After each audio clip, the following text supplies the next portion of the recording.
So, welcome back to a Yooka-Laylee update video, guys. During E3, tiny snippets of footage were shown during the Microsoft and Sony press conferences. They were very brief, but hey, we still got Yooka-Laylee, right? Now, apart from that, we got 3 interviews featuring creator and animator at Playtonic Games Steve Mayles and music composer Grant Kirkhope, the one who brought us amazing Banjo-Kazooie music for the Nintendo 64. Now, during these interviews, tiny new details were mentioned, and they were quite interesting, so I decided to kind of go over them a bit. So yeah, let's just get right into it. Okay, so far, according to PC Gamer and PlayStation Magazine, there are 5 worlds. Now, people believe that the game will have more than 5 worlds, and here's why. Someone sent me this in the comment section. Yes, it does say more than 5 worlds, however, if we go check out their Twitter page, Playtonic Games mentioned that they're focusing on 5 worlds. And if I'm not mistaken, PC Gamer or PlayStation Magazine explained that the game will have 5 worlds. 5 expandable worlds. Now, a lot of people seem to get worried a bit. They think the game might be too short. However, according to Steve Mayles, once the worlds are expanded, they're going to be pretty massive. And this was explained during the GameXplain interview. Now, I'll leave the link of the interview in the description. GameXplain is a YouTube channel, and it's pretty cool that they had an interview with people from Playtonic.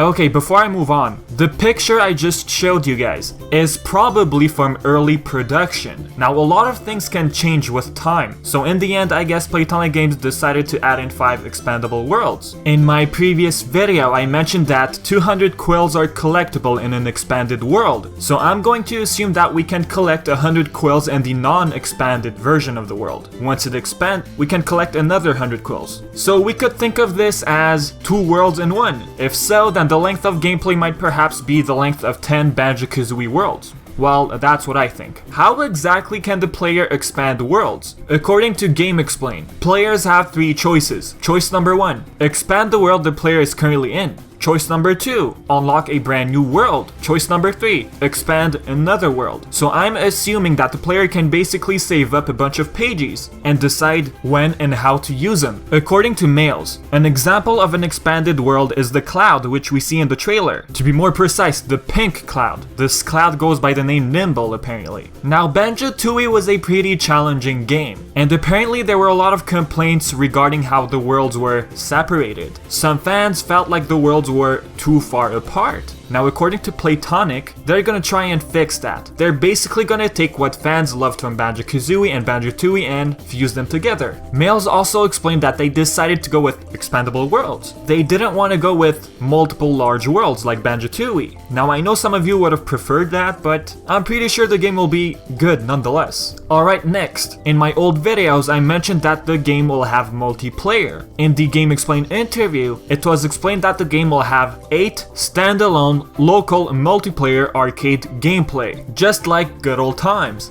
Doesn't this remind you of the times where you used to play Nintendo 64 games with your friends, sitting in front of the TV the whole day? Good old times, right? Okay, now Yooka-Laylee is pretty much a mix of Banjo-Kazooie and Banjo-Tooie, right? Collecting stuff, the worlds look pretty huge. Now there's also Minecart Levels, and these Minecart Levels remind us of Donkey Kong, especially the barrels. And according to Playtonic, every world will have a minecart level. Some might be harder than the other. So far, the only minecart level that was shown was in Tribal Stack Tropics, the introductory world. By the looks of it, it looks like a pretty fun gameplay. Next, since Yooka-Laylee really reminds us of Banjo-Kazooie, a lot of us are wondering, will we get a Yooka-Laylee sequel in the future? For now, Playtonic Games isn't sure on what to do next. Plus, the game hasn't been released yet, so it's kind of understandable. But during the interview, it was explained that they're not only going to stick to platformer genre, they might stick to something else as well. No one knows what it is really, but what can I say, only time will tell. Here's a small detail that was mentioned.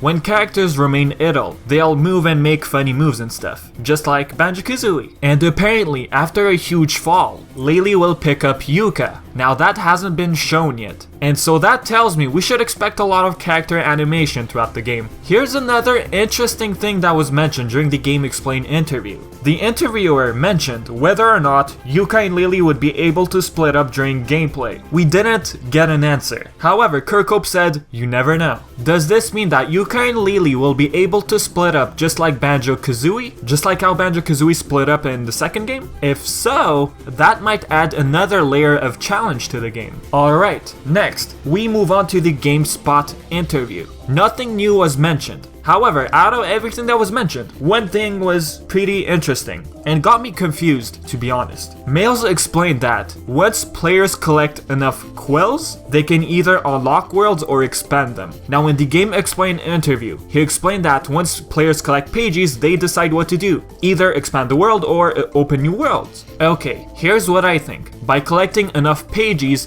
the player can unlock a brand new world. By collecting enough quills, the player can expand the worlds. But I might be mistaken though. Maybe Mayles mentioned quills instead of pages during the interview, who knows? Cause look, so far quills are for purchasing moves.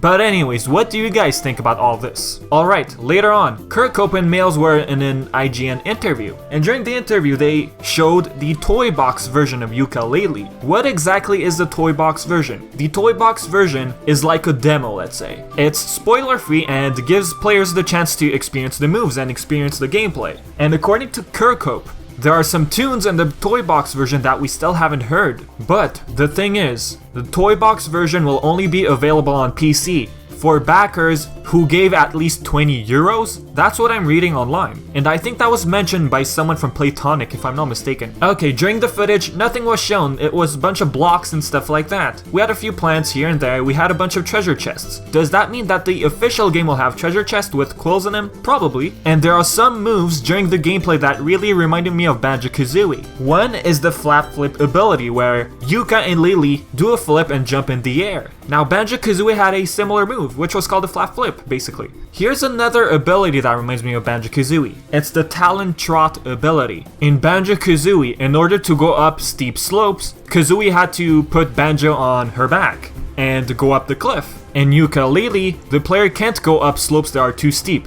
The player will just simply slide back down. So basically, to go up the slope, the player has to perform the Yooka roll. It's like saying roles have been reversed. In Banjo-Kazooie, we had Kazooie performing the task. In Yooka-Laylee, we have Yooka performing the task. Oh, and before I forget, the toy box version will have a brand new non-playable character, which we've never seen before. And I wonder what the character will look like. I mean, characters in Yooka-Laylee look pretty funny, and I can't wait to find out what the new character looks like. For the release date, they mentioned July, but we don't have an official release date yet. So yep, if you want to fully check out the toy box version, I'll leave everything in the description. Now on Games Radar's website, it was apparently mentioned that the story can be finished by completing the basic versions of the worlds. However, this leaves one question. Does this mean that the gameplay will be way too short? I don't know. This basically tells us that expanding worlds isn't mandatory, and if so, who knows how long the game will actually be. But honestly, after seeing the trailer, the world already looks pretty huge. And who knows, maybe that was the basic version. But I'm pretty sure that Yooka-Laylee will have a pretty good amount of gameplay, and I'm not worried about that. Alright guys, before I end the video, here's a screenshot of Ivory Towers, and I'm assuming this is the final level. Now during the E3 2016 trailer, we saw Yooka and Laylee swimming underwater. That's pretty much what we got during the trailer. And seeing this screenshot right here is pretty cool. Now, by looking at this screenshot, it really reminds us of Grant Industries from Banjo-Tooie. The picture looks pretty basic, however, we can notice a book floating on the water. Is that the tome which will contain all of the pages the player will collect throughout the game? Probably. But why is it floating on water? Is this going to be the entrance of the world? Are Yooka and Laylee going to pop out of the book? Plus, didn't we see Yooka and Laylee swimming underwater? Yes, we did. So I'm going to assume that this might be the entrance. Other than that, this is pretty much it for the update video guys. As usual, if you have any thoughts, simply leave them in the comments. And guys, thanks for watching. I will catch all of you next time.